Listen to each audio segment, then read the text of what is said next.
नमस्कार। राम गुलाम online YouTube के channel पर आपका स्वागत है। मैं दुर्लपाल सिंह। आज चतुर्थ सेमेस्टर में सामाजिक विषय का अध्ययन करेंगे, जिसमें हम लोगों ने पढ़ा भारतीय राष्ट्रीय आंदोलन। इसके पहले क्लास में हम लोगों ने भारतीय राष्ट्रीय आंदोलन के अंतर्गत इंडियन नेशनल कांग्रेस के बारे में चर्चा की है, जिसमें हम लोग ये पढ़ चुके थे कि इंडियन नेशनल कांग्रेस की स्थापना कब हुई, कहाँ हुई, किसने की, इसके संस्थापक कौन थे और उसकी पृष्ठभूमि क्या थी।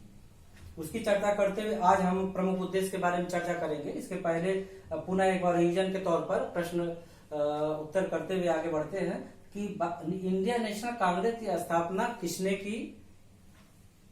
A.O. ह्यूम ने की। इनका पूरा क्या नाम था हम बता भी चुके पिछले क्लास में। इनका पूरा नाम था एलन ऑक्टेवियन ह्यूम। ये कौन थे? ये एक अवकाश प्राप्त अधिकारी थे। ये एक अंग्रेजी अवकाश प्राप्त अधिकारी थे। इन्होंने बॉम्बे या बम्बई, जिनका समय नाम संशोधन होता रहता है, बम्बई में इंडियन नेशनल कांग्रेस की स्थापना 1885 ईस्वी में की।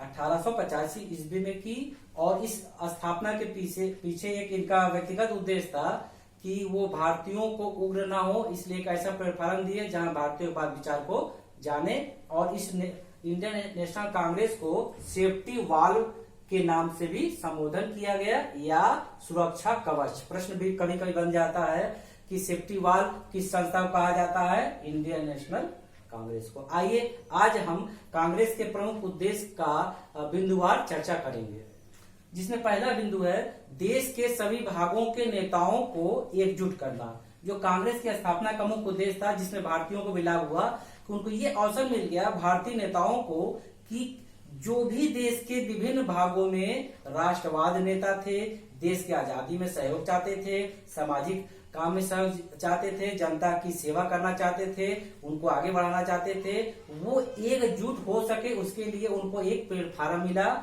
इंडियन नेशनल कांग्रेस का, भारतीय राष्ट्रीय कांग्रेस का एक उनको प्लेटफॉर्म मिला, जिसमें देश के विभिन्न नेता एक साथ बैठ करके देश के विकास में, भारत को आजाद करवाने में, राष्ट्रवाद के विचार को एक साथ बैठ करके विचार विमर्श करके आगे की रणनीति बनाना। क्योंकि इसके पहले कोई ऐसी संस्था थी नहीं, कहीं कुछ 2 4 10 लोग बैठते थे तो अंग्रेज को पता चलता था तो विभिन्न प्रकार की कार्यवाही करते थे। तो इससे ये होता था कि वो एक साथ खुल के नहीं बैठ पाते थे। लेकिन इंडियन नेशनल कांग्रेस के स्थापना के बाद ऐसे राष्ट्रवादी नेता जो भारत का विकास चाहते थे, समाज का विकास चाहते थे, भारत की आजादी चाहते थे, उनको एक साथ बैठने का एक अच्छा प्लेटफॉर्म मिल गया, जो सरकार के द्वारा ही दिया गया था कांग्रेस के रूप में।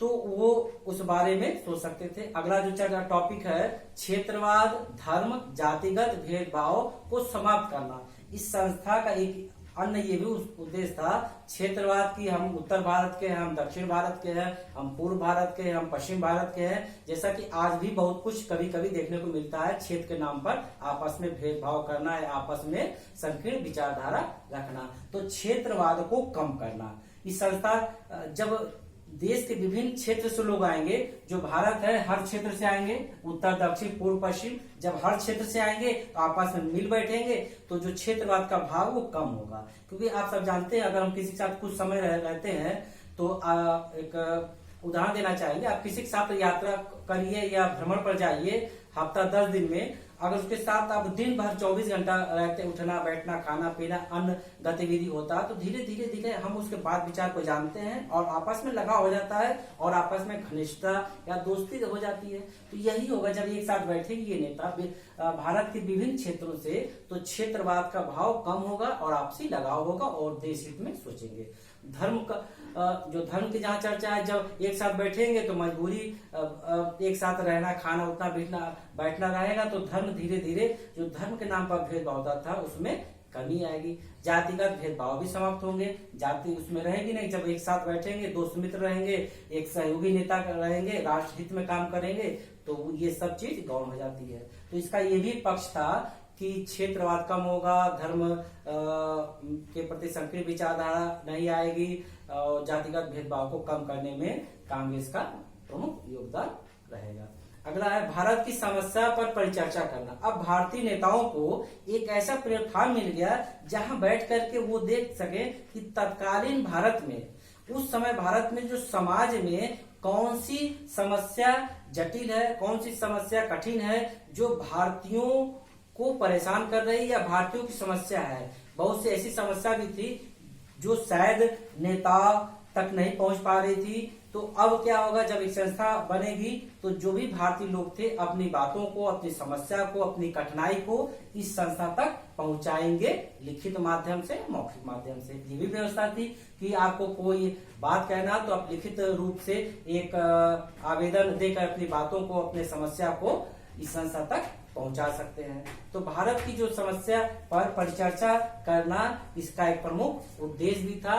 इससे ये हुआ कि भारत की क्या क्या समस्या है, अंग्रेजों को तो पता चलता बाद में, भारतीय नेताओं को, राष्ट्रवादी नेताओं को भी इस बारे में धीरे धीरे सब ज्ञात होने लगा कि भारतीयों क्या क्या समस्या है जिनको हम दूर करके समाज में एकता ला सकते हैं। अगर समाज के सभी वर्गों का, जिसमें मध्यम वर्गीय, निम्न वर्गीय, निरक्षर लोग थे, उनसे सहयोग लेना है, उनका साथ लेना है, राष्ट्रवाद में सहयोग लेना है, तो उनकी समस्या को दूर करें। हो सकता है कोई आर्थिक समस्या हो सकता है कुछ पारिवारिक समस्या हो सकता है कुछ खेती संबंधी समस्या, हो सकता है दो परिवार के बीच कोई संकीर्ण विचारधारा हो।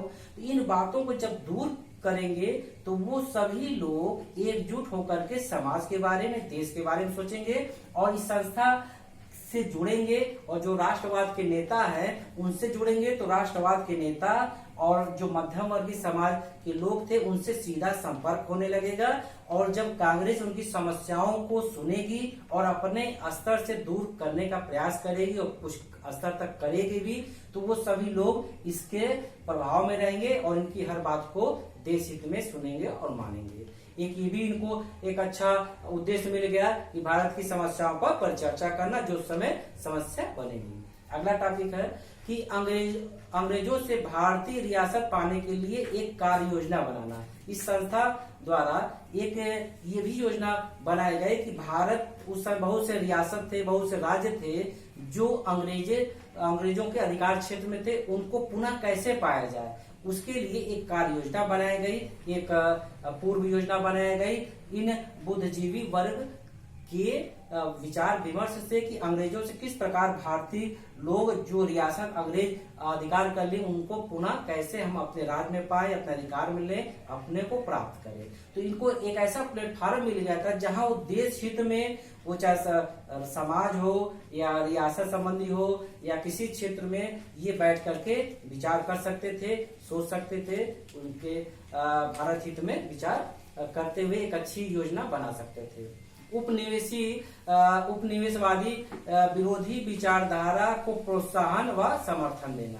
उपनिवेश का मतलब है कि भारत में उस समय इंग्लैंड का उपनिवेश था। उपनिवेश को यदि विस्तार से जानना चाहें कि ऐसा क्षेत्र जहां पर कोई विदेशी ताकत, शक्ति या देश उस देश की आर्थिक और राजनीतिक परिस्थिति को अपने वश में करके अपने व्यक्तिगत स्वार्थ के लिए प्रयोग करे, तो वही स्थिति भारत में थी। अंग्रेज भारत पर अधिकार कर चुके थे, राजनीतिक, आर्थिक और अन्य रूप से अपने व्यक्तिगत स्वार्थ के लिए प्रयोग कर रहे थे। तो जो ये उपनिवेशवाद नीति थी या विचारधारा थी, उसको प्रोत्साहन देना, समर्थन करना कि ये ना हो। जो हमारे देश में विदेशी आए हैं, जो हमारे देश में अंग्रेजों का आधिपत्य है, उसको कैसे हटाया जाए, उनका उपनिवेश कैसे भारत में समाप्त किया जाए, इसके बारे में भी चर्चा करना और लोगों को बताना कि हमारे देश पे यदि आपके घर पर कोई अधिकार कर ले और अपना मनमाना व्यवहार कर ले, आपको कैसा लगेगा? आप सोचेंगे कि हमारा घर है, हम कुछ स्वतंत्रता पूर्वक व्यवहार कर ही नहीं पा रहे हैं, तो आपको अच्छा नहीं लगेगा। ठीक उसी प्रकार हमारा देश भी हमारा एक घर है जिसमें हम रहते हैं, पैदा हुए हैं, यहाँ खाते हैं, सारी गतिविधि करते हैं। तो हमारे देश में जो अंग्रेज हैं उनको किस प्रकार निकाला जाए, ये भी एक विचारधारा पर चर्चा करते हुए उनके अंदर राष्ट्रवाद की भावना को उत्पन्न करना।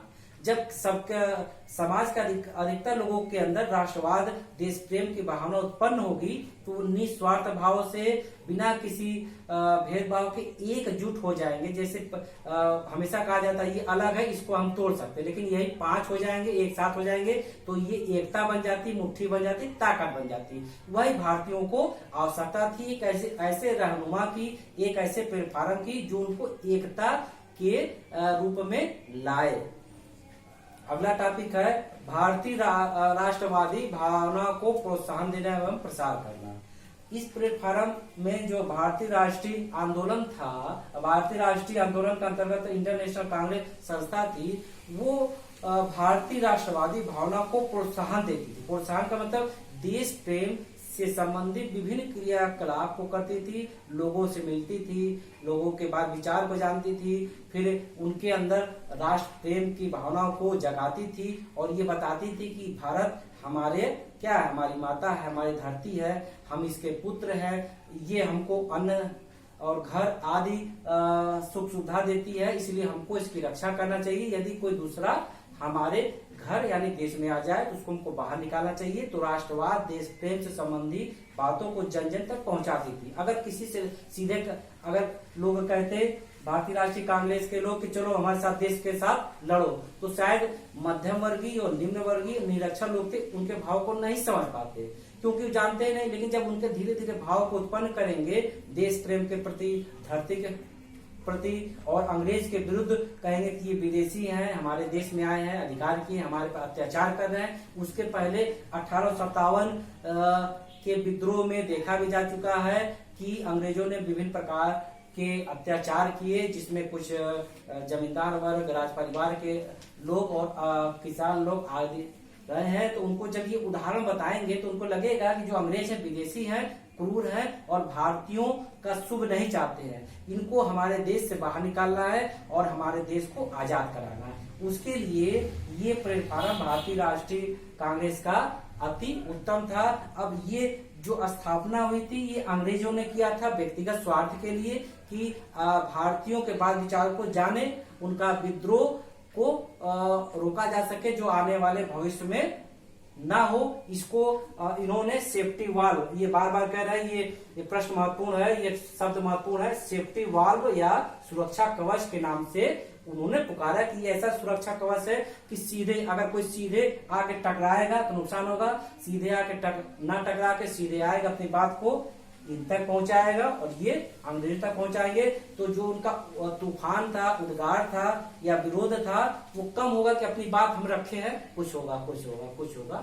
तो इससे धीरे धीरे उनके अंदर जो उग्र भावना धीरे समाप्त हो जाएगी। लेकिन इसका जो दूरगामी अप्रत्यक्ष लाभ भारतीयों के पक्ष में रहा कि भारतीयों राष्ट्रवादी नेताओं को एक ऐसा वर्ग मिला, एक ऐसा क्षेत्र मिला, एक ऐसा प्लेटफार्म मिला जो राष्ट्रीय हित में उन्होंने काम किया। और इस प्रकार आज हम लोगों ने देखा कि कांग्रेस के जो प्रमुख उद्देश्य थे उन पर चर्चा किया, जिसमें देश के सभी भागों के नेताओं को एकत्र करना, क्षेत्रवाद को कम करना, धर्म को कम करना, जातिगत भेदभाव कम करना, भारत की समस्याओं पर परिचर्चा करना, अंग्रेजों से भारतीय रियासत को पाने के लिए कार्य योजना बनाना, उपनिवेशी विरोधी विचारधारा को प्रोत्साहन देना, भारतीय राष्ट्रवादी भावनाओं को भारतीयों के अंदर प्रोत्साहन देना, बढ़ावा देना आदि।